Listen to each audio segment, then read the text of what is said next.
Karena memang sikap yang baik adalah melupakan kebaikan dan mengingat kesalahan. Itu salah satu ciri orang bahagia. Orang yang selalu mengingat kesalahannya dan berusaha melupakan segala kebaikannya. Kalau dia akan ada kebaikan, dia tidak bisa ikut, dia merasa rugi karena dia merasa belum pernah berbuat baik. Tapi kalau akan melakukan kesalahan baru, dia ingat kesalahan yang sudah-sudah, sehingga terhalang baginya untuk melakukan satu kesalahan baru.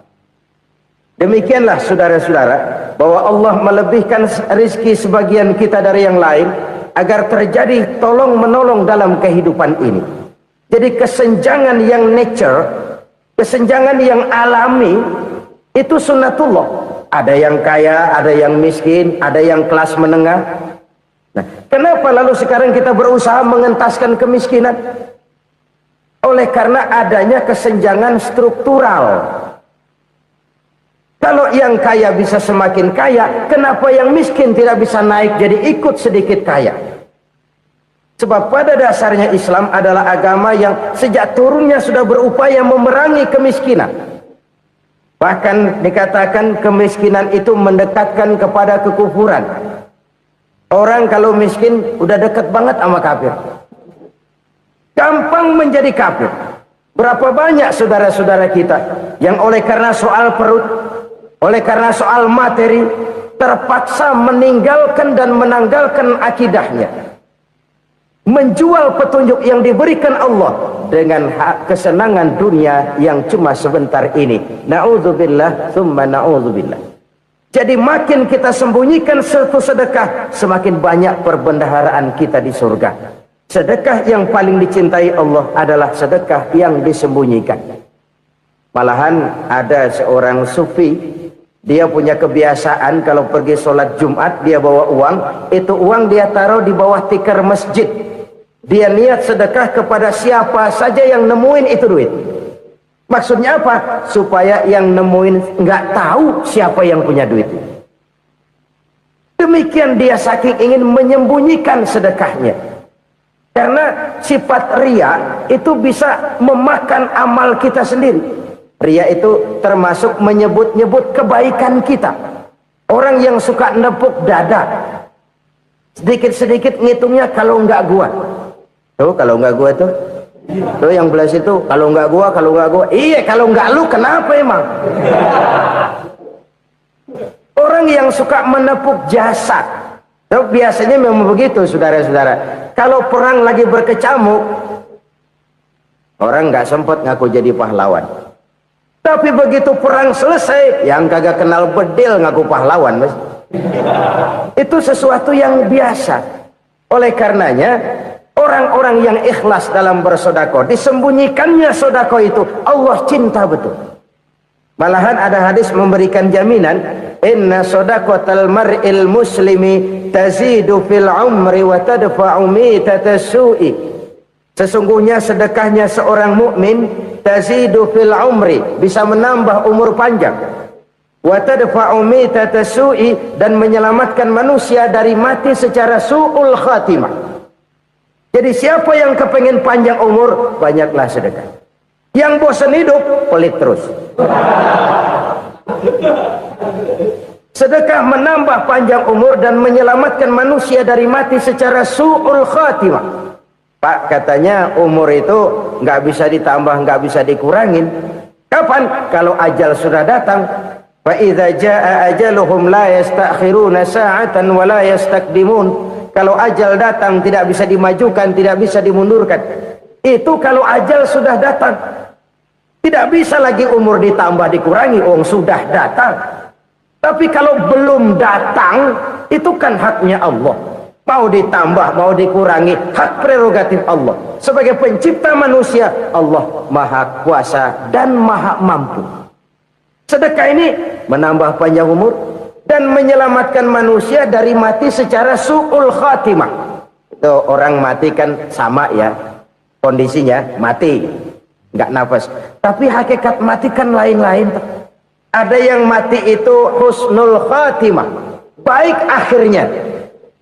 Misalnya lagi ngaji mati, lagi sholat mati, lagi sedekah mati. Ini yang dinamakan dengan husnul khatimah, baik di akhirnya. Sebaliknya ada yang su'ul khatimah, jelek di akhirnya. Ini yang jadi catatan akhir. Lagi nyekek botol, mampus. Lagi banting kartu, modar. Su'ul khatimah, jelek pada akhirnya. Sedekah menyelamatkan manusia dari mati secara su'ul khatimah. Dan kita semua kepengen mendapat husnul khatimah, jauh dari su'ul khatimah.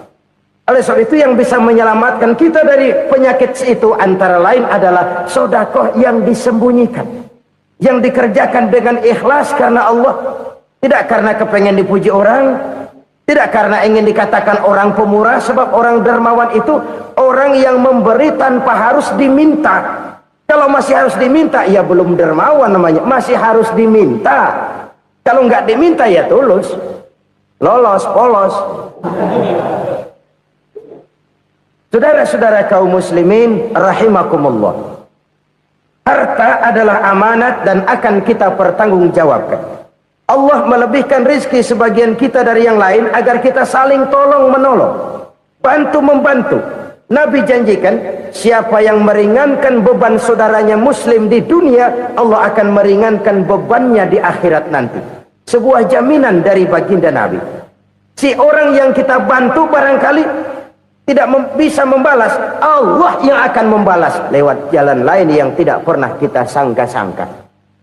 Ada orang tanya, Pak, ini ada orang nyumbang masjid sambil marah-marah, bagaimana?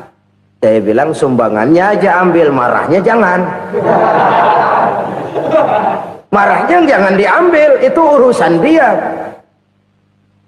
Saudara-saudara kaum muslimin rahimakumullah, umat Islam ini kan umat yang punya potensi besar.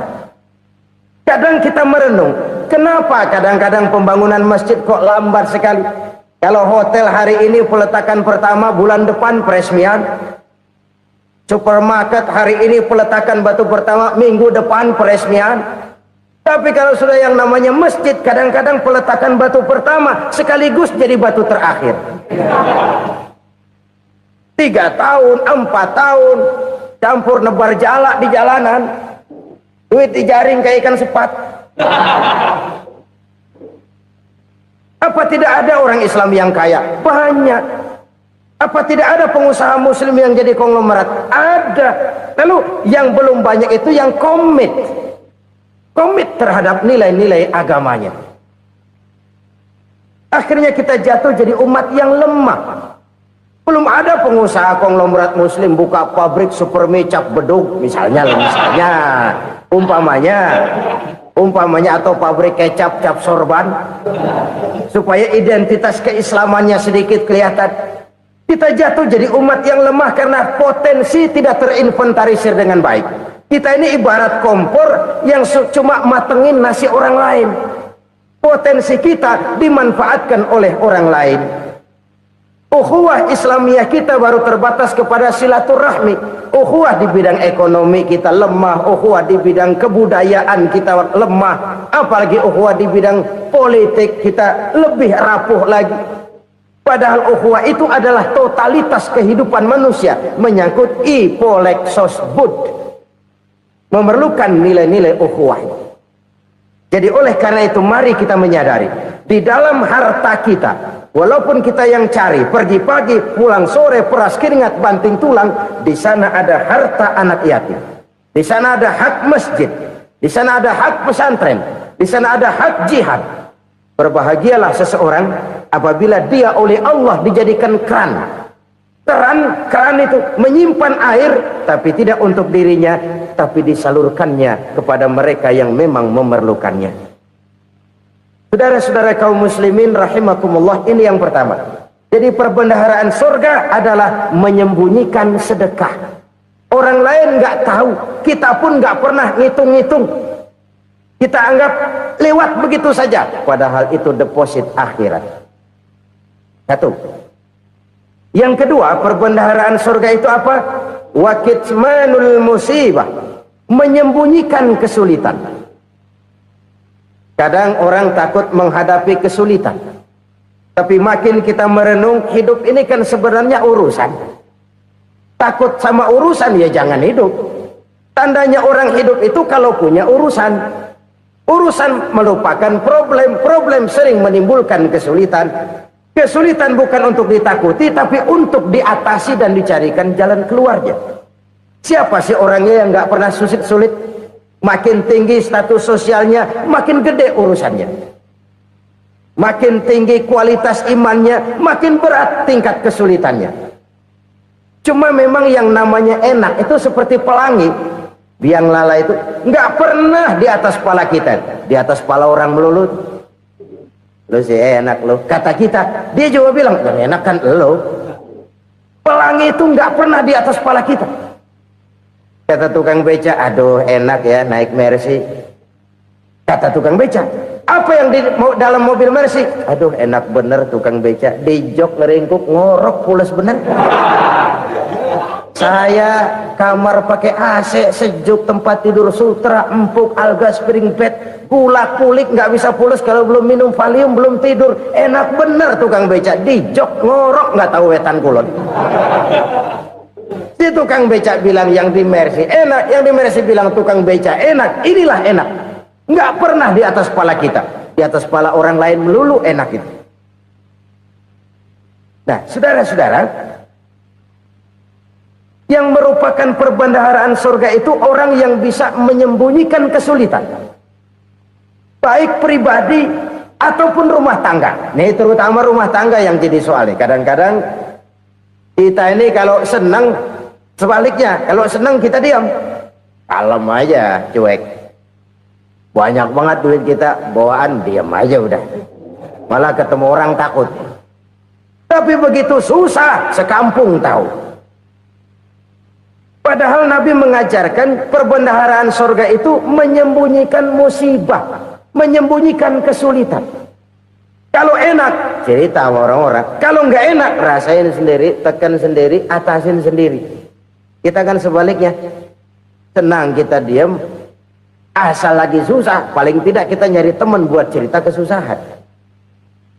Siapa orangnya yang nggak pernah susah?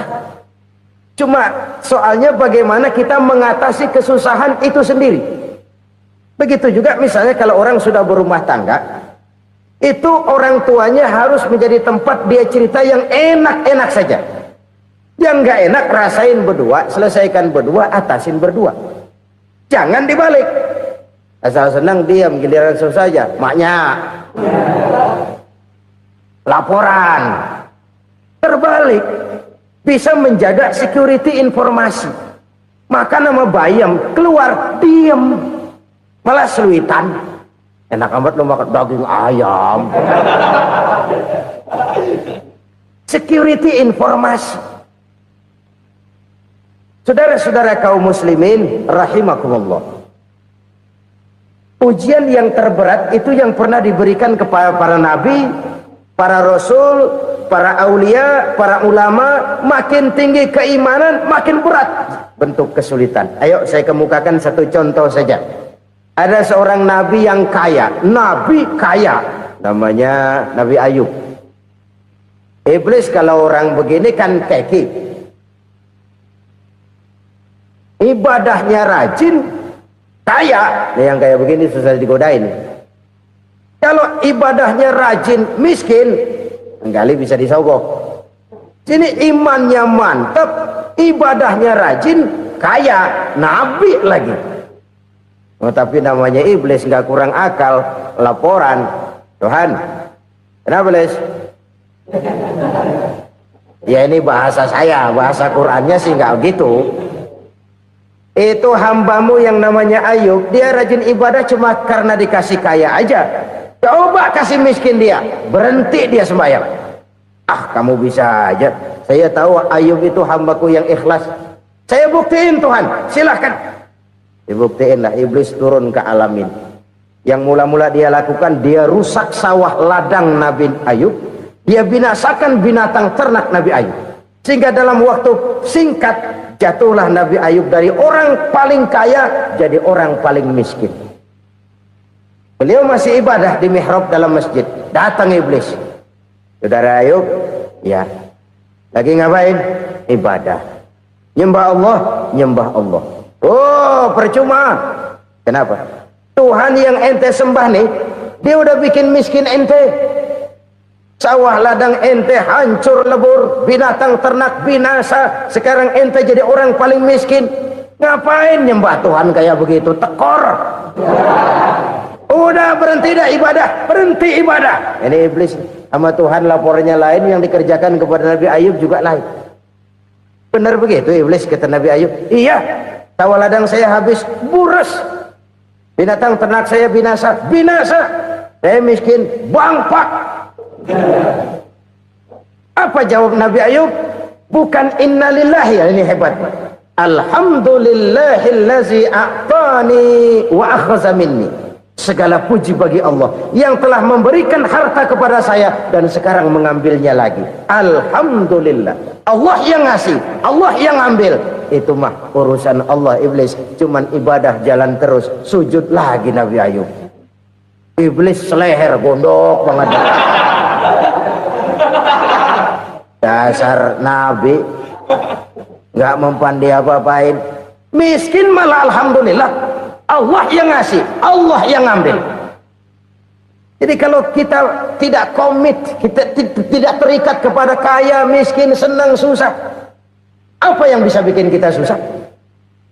Jadikan kekayaan, kemiskinan, jadikan senang, susah sebagai anak buah yang bisa kita atur. Jangan kekayaan ngatur kita, jangan kemiskinan ngatur kita. Kita yang harus mengatur mereka. Senang, susah, kaya, miskin, bahagia, sengsara, jadikan itu anak buah yang bisa kita atur. Kalau sekarang kita kaya, lain saat boleh jadi kita miskin, semiskin-miskinnya. Allah yang ngasih, Allah yang ngambil. Tenaga mana yang bisa menghalangi? Ibadah jalan terus. Iblis makin gondok. Dasar Nabi loh. Akhirnya apa? Nabi Ayub dikerjain, diberikan penyakit. Demikian fatal penyakitnya. Bayangin, udah miskin sakit. Masya Allah. Miskin sakit. Sakitnya nggak lama, kira-kira 16 tahun. Istrinya 3, 2 mental minta ceraiin. Ngerawatin laki bengek begini. Senang belum tentu, susah udah pasti nih. Cerai aja, cerai dah. Cerai. Tinggal satu Siti Rahmah yang setia menemani beliau. Sesetia-setianya hati perempuan. Satu saat Siti Rahmah bilang, "Bang, iya, abang kan Nabi bang.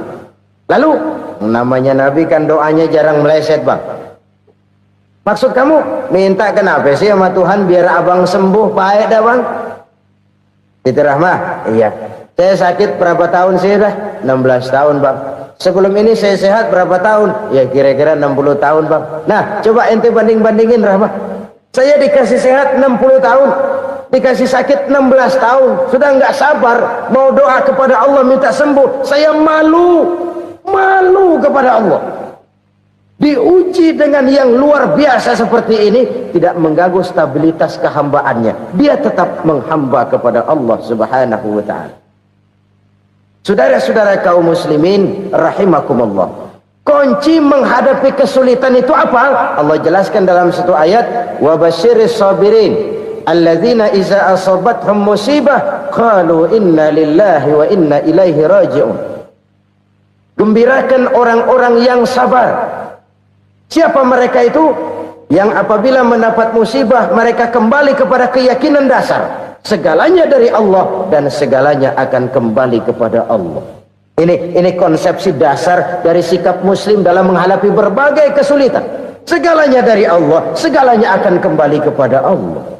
Kalau ini sudah kondisi dasarnya, maka kita akan lapang menghadapi kenyataan bagaimanapun pahitnya. Apakah itu namanya miskin, apakah itu namanya sakit, bahkan maut sekalipun. Maut sekalipun. Segalanya dari Allah, segalanya akan kembali kepada Allah. Ini sikap hidup, bukan sekedar ucapan. Kita kadang-kadang menjadikannya sebagai ucapan. mulutnya sehingga berhenti, innalillahi wa inna ilaihi rajiun, tapi nangisnya terus gerung-gerungan. Bukan